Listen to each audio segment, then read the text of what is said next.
I'm on drugs, let me sleep.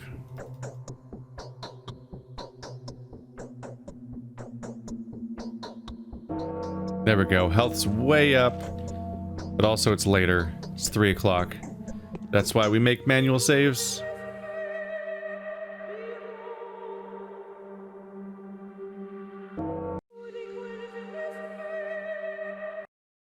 Also, why did I do a quick save? I should have done a manual save. That would have been the smart thing to do. So now we're going to go back and I'm going to fix that because I'm a stupid person.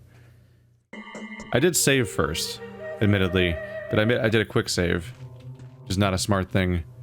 I need these anchor points so that if I have a horrible mistake of today's time flow, I can go back and try to fix that at least. There we go. My health's good. Reputation and hunger are not so good. Hunger got way worse. My only rations are, I can drink a lot of this stuff, but that causes exhaustion. And I have hazelnuts, but that's a currency. You can't give me... No. There was. How do I do that? You know what my mom used to tell me? There's good fortune and bad fortune. When someone's touched by a bad fortune, it jumps on his neck and rides him wherever it pleases, further and further until he shrugs it off. The further it pushes him, the longer it takes to get back on track.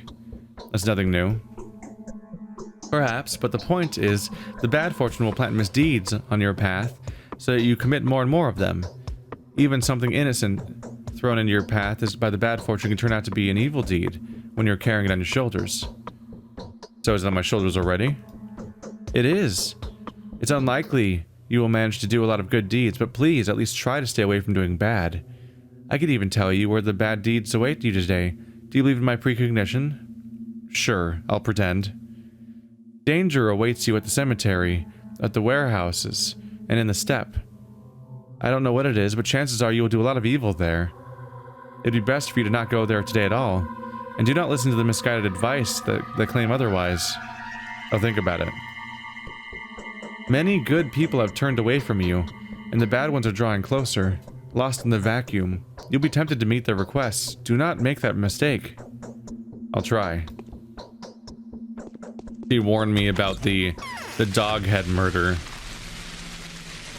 So now I gotta run all the way back to there. I should do that now, because I'm probably gonna go back to the... I'll probably be going to the east side of the map soon to do other things, so I should already have the blood available. I'm gonna take another health hit as a result. But she was just warning me, don't go to the cemetery, don't go to the steppe, and don't go to the warehouse. The warehouse is what leads to me going to the steppe to murder the kid. Watch them have another goddamn schmouter. Nope, just a lockpick this time. 2 of you, though. Spooky. Nope, not this time. Hi there. You're the one that sells bullets.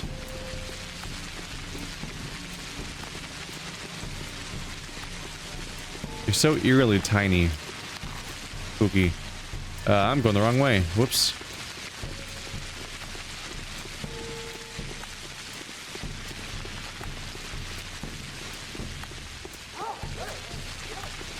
I need food, but I won't be able to trade for it until... Oh crap, that hedge reaches the coast, doesn't it? I'm gonna go this way then. I won't be able to trade for food until the guards start showing up. Not you either. It's that rare. There's so many children about because the plague's not around yet. They get so much rarer every passing day after this point.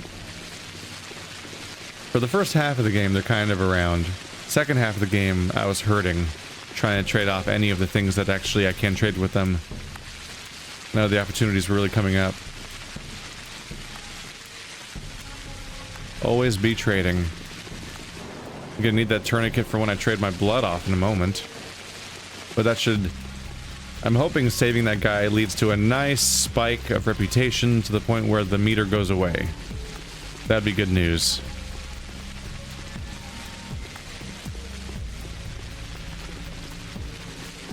I'm really jumpy because I have a lot of tasks already. I'm probably pretty far along, actually. I've already done 2 of the quests were all both about murdering the one dog head. And those are both resolved at this point. Yeah. Usually get like 3 to 5 side quests per day, and I've already done 2. So actually might not have that much to do in the first day.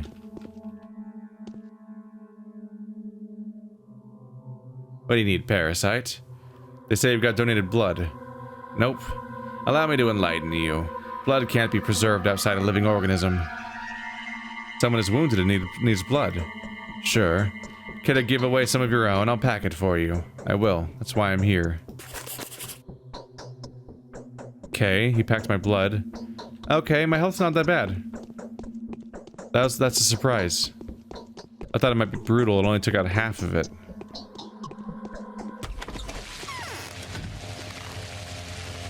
A bit of medicine chugging might have even been able to resolve it before. So I need to take the blood there.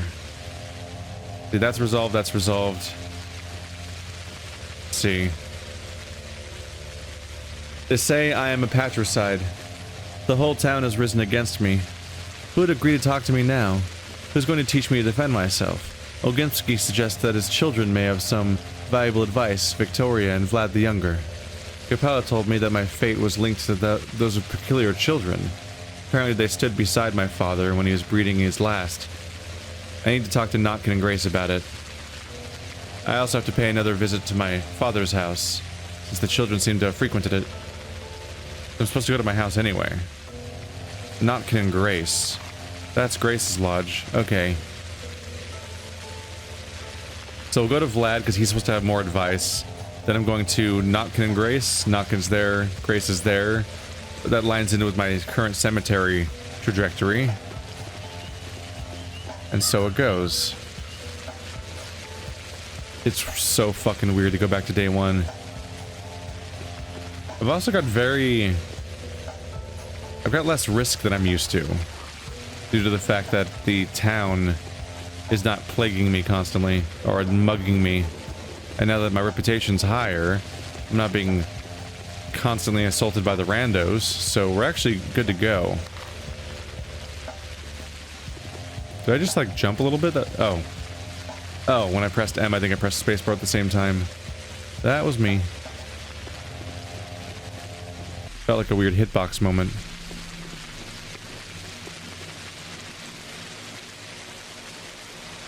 Nope. I'm not really ready to trade for one anyway, but I feel like I should just keep checking. Maybe a panicked local trash bin search will rectify the situation. Unlikely. News really spread fast that I didn't kill that kid. That really just instantly solved the problem for me. But I need to get better. Can't let it sit this close. I want that meter off the screen. According to our hopes, we perform according to our fears. So Isidore left you an inheritance. A questionable stroke of luck. He wasn't rich, I believe. I'll find a use for the money, no matter the amount. I didn't mean the money. Knowing your esteemed father, I dare suggest that there's something else in his inheritance. It is a Burke's legacy, after all. The family's ritualistic tradition implies mostly something of a less material nature, doesn't it? How do you know that? It's a very small town. Get used to it. Except for those secrets that can cost someone their life. None remain secret for long. Something always seeps through. However, the traditions of the steppe are kept under lock and key more firmly than others. Good to hear. Speaking of tradition, I've always marveled at your Burke's faithfulness to your duty. It seems to be sacred for all of you, especially when it has to do with debts. Oinen, a wise man. Hey look, somebody introduced me to the fucking word's meaning suddenly, after a whole career of hearing it spoken. So that's why Burke keeps calling Bachelor Oinen, because it's a honorific wise man title. Would never allow his dead to have outstanding debts.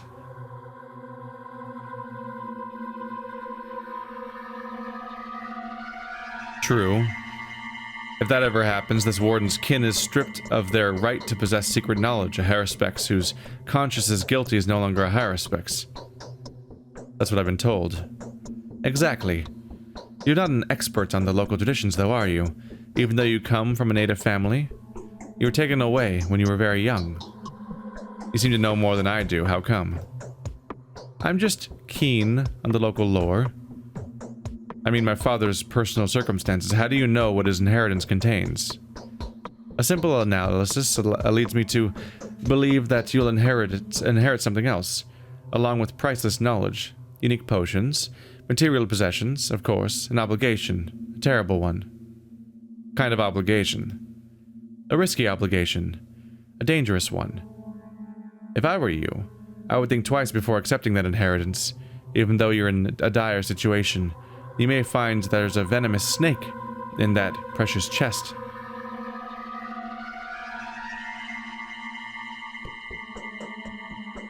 No, I don't believe in avoiding obligations, and I won't ever leave my father beyond life's doorstep burdened with something I'm afraid to take on. So I thought, you are truly your father's son, and still, this weight could break your back. You know something that I don't, Master Vlad? Only that this burden broke your father's back the day before. I don't believe in this man-eater worm, I simply don't. And I've heard that he'd given an oath. An oath he swore on the oath of his family. And that means on your honor as well. That was why he called upon you, not because he was about to die. You know that for sure. No. These are simply my fragmentary observations. I am quite observant, you know. And the following analysis that allows to wrap it all up into a single logical picture. This is my version of what happened. I commend your principles and courage, but I also feel sorry for you. Think about it. I thank you, but I've made up my mind already. Just remember that I have not been checking my letters, which is a problem. On Stank Reuben. Stock Reuben, your childhood friend and most faithful servant to your father, has sworn to kill you as he learned that you murdered your father, his master, over an inheritance dispute. Beware of this man. He is blinded by fury, despair, desire of vengeance, and self-righteousness. He's very dangerous. Be always at your service, benefactors. So the benefactors are probably the powers that be, which means the real kids. It's the game talking to me. So Reuben's a childhood friend, good to know. But he wants to kill me right now, until my name's cleared. A letter concerning your inheritance. Artemy, my son. I am at my deathbed. Before I die, I need to speak to you with regard to your future, and to pass to you whatever meager property I have. I must warn you that I had to participate in some mysterious and, as my experience suggests, unfortunate events. I took an enormous responsibility upon myself. I'm no longer my own master. Therefore, if you choose to reject my inheritance, with what obligation it entails, I will understand your choice, and will not begrudge you that. I don't have much time left. Please make haste. I want to see you one last time.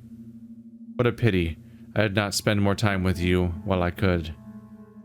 Your loving father, Isidore Burke. P.S. If you don't make it while I'm still alive, go straight to Vlad Ogimsky. He will accommodate you and inform you of my latest affairs in as much detail as he is able to. More and more going on here. Okay, let's go to him. Yeah. It was claimed that Notkin has information for me or something along those lines. Notkin and Grace. There's supposed to be some significance to it beyond just... Like, he didn't send me on a mission before besides just killing somebody out of revenge. Hopefully that's not all he has for me this time. Although if that is the case, I'm on my way somewhere else already, so he's not really that far out of the way.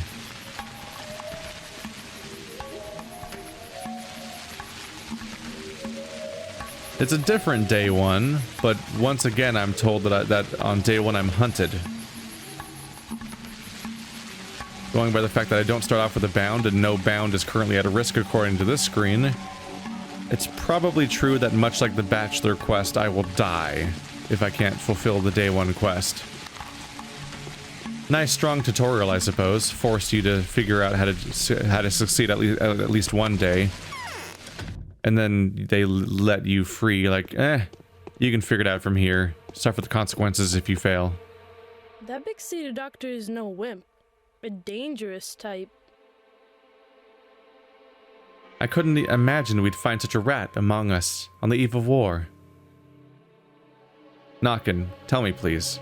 Did you see Isidore Burke, my father, yesterday? Whoa. So that's with whom I have the honor. My apologies, sir. I had no idea. Thought you were a random tramp. So you already know he's being murdered. He's been murdered, right? I do. Do you know how? Well, people are saying Demon of the Steppe killed him. A shabnak. A man-eater made of bones, you know. The thing is, her claw was stuck in her chest. Her claw was stuck in his chest when they found him. Well, not necessarily hers, but it was a monstrous claw. Or a fang. A bone, anyway. What? What monster? A huge one. Claw the size of a man's elbow. A crooked bone snapped at its base.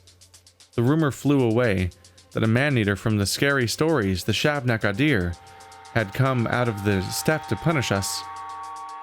When was the last time you saw him?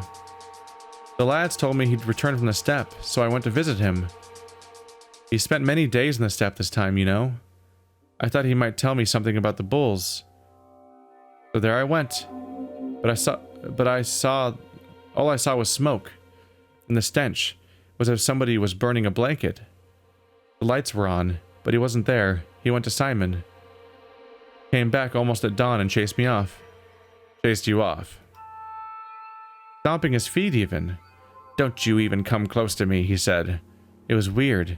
He'd always been a kind old man. I thought maybe I'd done something wrong. And right afterwards, this Leica bastard caused all that mess. So I had to go back. I only heard about the claw in the morning. Haven't seen it myself. Are my nails really that long? What? What? Yes, I've heard. You've been falsely accused. People have been told to go catch Simon's murderer at the station.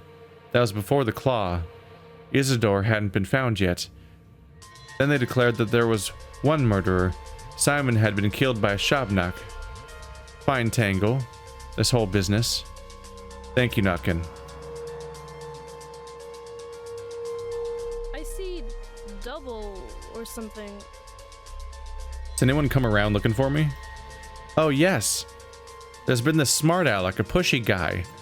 Spoke through his teeth. If I catch that murderer, he said, I'll squeeze out his blood drop by drop, since he's destroyed my whole life's happiness. Remarkable guy, not to be messed with. Is he dangerous? Drop by drop, you say? That's what he said. I'm not saying anything. We said there'd been no one around like that around. We didn't know anything about a murderer. I'll go to the thieves then, he said. They'll be glad to trade his head for some shiny coin. What else did he say? Said he wasn't afraid. I know he's been tearing people to tatters, he said. But he'll have a different sort of conversation with me. Turned up the flap of his cloak. There was a revolver underneath. I see. Thank you, Notkin. Boom. Notkin says the solemn-looking man is after me. He could be made a deal with grief. I wonder what they're planning. Interesting. So the Bachelor is probably who we're talking about. The Bachelor has come after me, has already now talked to Notkin and Grief. He's that close on pursuit.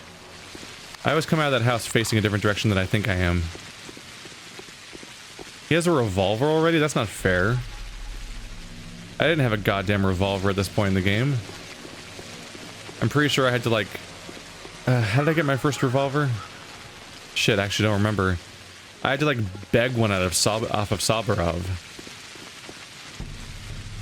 I think I might have bought one from Grief. And then like begged one off of Soberov and he gave me a second one, so I sold it. Which I regret, because somehow I lost a revolver now. And I mean, I could have bought a new one, but at that point, other weapons were available. Not psyched about how I'm basically retracing my steps now and talking to the same people again, though. I forgot how the game started before. The city boy grabbed too much power for his own good. This ain't gonna end well. This is the fucking loudest chair. I need to deal with the loudness of my own chair. Thinking back, it is interesting to think about this whole Shabnak-Adir thing. This idea that our character's father was killed via a claw of some kind. I don't remember if we ever got concrete answers. I'm not really sure if I even have concrete answers now. It definitely seemed like the conclusion at the end of the game was that the polyhedron stabbed into something vital and was causing the entire apocalypse to happen. It was causing the sand plague. It was causing basically everything. But we have these weird early things, this idea like, oh, the plague's here. Where did it come from? Did Isidore Burke bring the plague in from the steppe? The story heavily points towards the idea that Isidore is the first plague victim, and he was fresh from being outside of town. And we have the issue where he was seemingly murdered by a murder weapon, but we have that issue where we have a bunch of people who are not witnesses. And rumor multiplies in the voices of people who haven't actually seen what they were talking about in the first place. It's like this idea that a Shabnak claw was found. I don't remember if that was verified or not last campaign, but it could be completely fabricated. He could have just been a guy who died and nobody knew why he died, and people made up the reason he died, because that's what crowds do in this game of telephone. Or it could be his death has nothing to do with the plague, and he was actually just straight up murdered by someone for reasons. Maybe related to the Kane's immortality. The original theory that they're related could still be true, because we found completely different reasons for the plague eventually. Or it could be just coincidentally he is where the plague first manifests. Has anyone been asking about me around here? Yeah, one big cheese doc came by, an outsider. If he stays here, maybe I should make friends with him. He'd make a good replacement for old Isidore. But he'll leave for sure. He went looking for you, he did. All in a fury about it, too. In a fury and in a hurry. What did he say? Said he'd kill you. Dangerous bloke he is. A fop if I've ever seen one. And there's something in his eye. I wouldn't cross him. Even with them fists of yours. Be careful, mate. He's got himself hard fists, too, that bloke. I'm innocent. You tell him that, but he won't listen. One hard-fisted bloke he is. I can see that. No slow walks with that one. Where can I find him? Well, if you ain't afraid of him, then I'll tell you where to find the guy. He ain't no fool, that bloke. Got all warm and cozy at a sweet lady's place. There's one Ava in this town, up there in the stone yard. Maybe you could get your hands on him there. Hope he doesn't off you.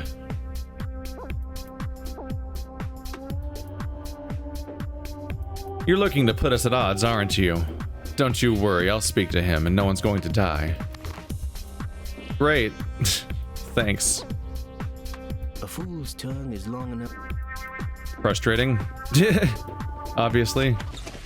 Motherfuckers are just pointing me where I already went. I already know where the bachelor was. But it wasn't valid yet. I've got to go in looping because I was too ahead of the game before. Shit. There's not much reason to go out there besides the blood. It's so out of my way. I could probably wait until later in the day.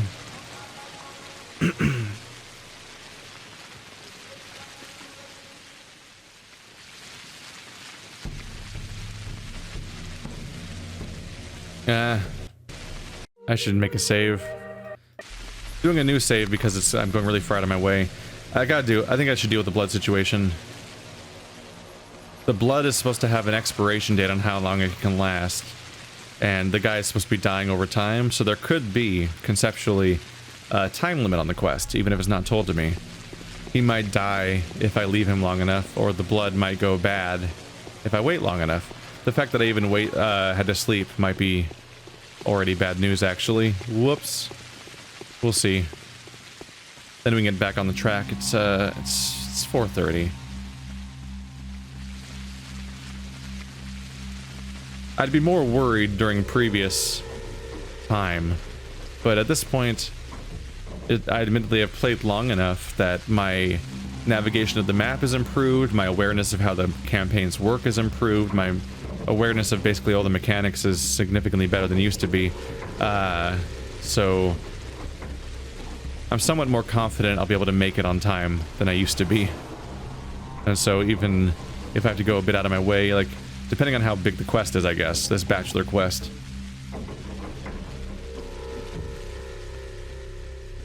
But a lot of my previous mistakes came from unnecessary sleeping, which admittedly I've already started doing now a little bit. That results from usually antibiotic use and whatnot. Here's the graveyard. But also just lots of confusion and running around and not being hyper aware of when time does and doesn't pass and how to navigate the map and what kind of pace to keep in this game. The grave diggers have scattered, or are they? Here, I brought the blood, even though it cost me quite a lot. You've done a very good deed. I'll do my best to tell everyone about it. Will they listen, though?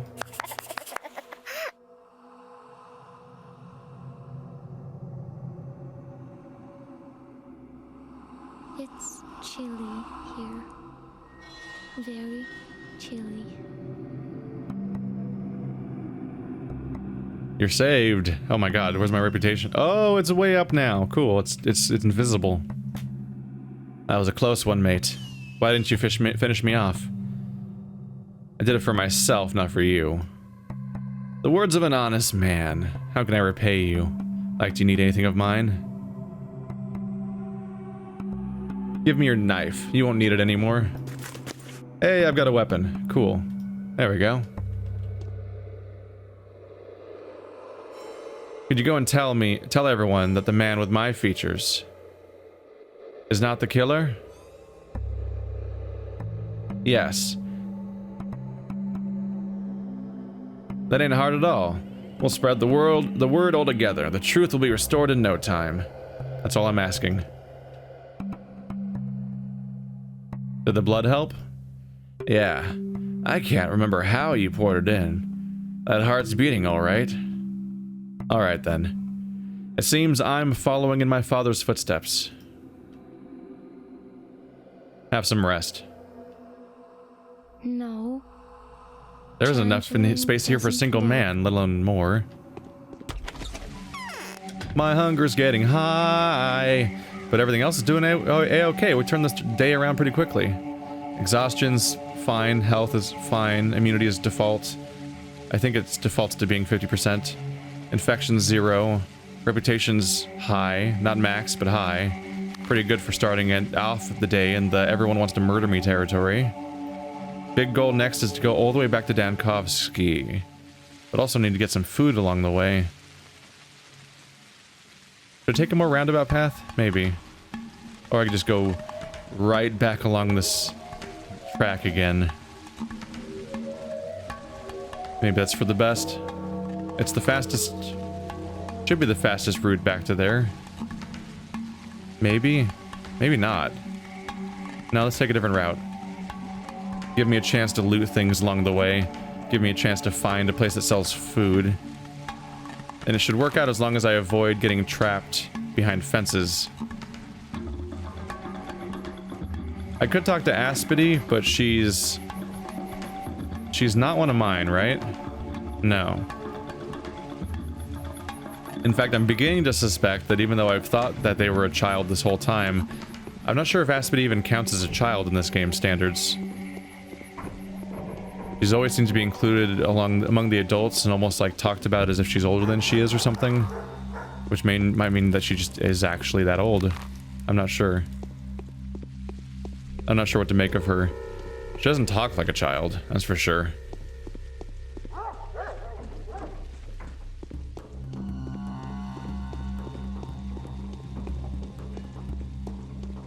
It's kind of a weird double whammy of passivity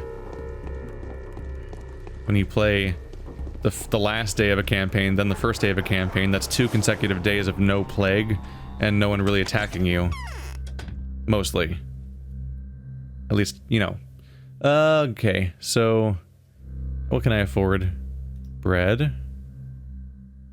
Wow, dried meat's only 66. Motherfucker. This first day is cheap as all hell. Can I afford all of it, I wonder? Not all of it. Can I sell something to afford the rest of it?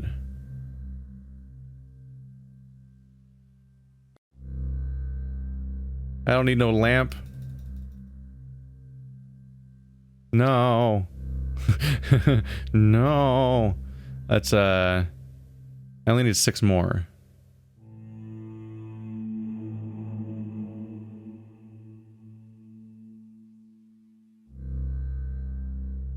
There we go. Maximum foodening. Cool. Yeah, the lamp was not useful to me, and I seemed to acquire it. I think I acquired more along the way anyway. Just kind of somehow. There we go. Decent chunk of food resolved. Now I have 0 money. Absolutely, exactly 0. Not a common outcome. Shit. Alright.